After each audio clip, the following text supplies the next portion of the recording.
A hearing is happening today in downtown LA over warrantless ICE arrests. Yeah, right now activists are making some noise outside the courthouse, and CBS LA's Rick Montanez is live with a closer look at the lawsuit that is happening and what it really means for those immigrants. Rick. Yeah, Amy, Chris, so the rally here outside of the federal courthouse, that continues with some live music being played here as the hearing inside just now begins.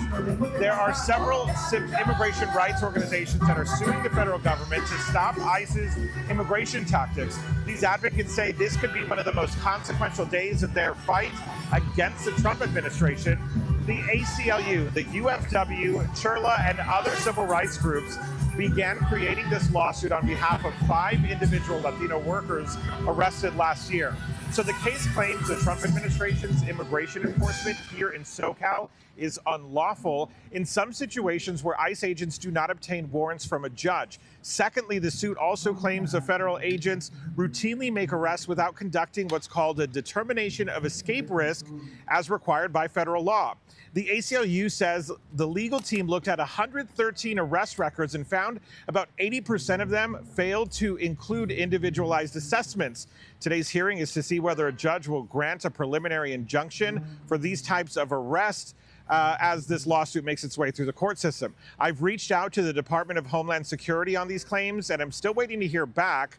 This case is similar to another lawsuit filed that claimed illegal racial profiling by the federal government.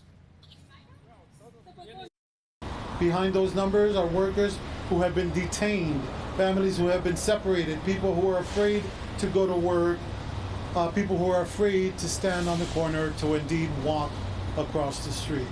For 14 months, the government has told us that they are not engaging in racial profiling.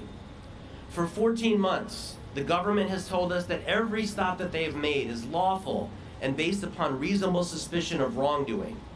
The evidence that we have unearthed establishes clearly and incontrovertibly that they have been lying all this time. So federal lawyers have tried to get this lawsuit thrown out.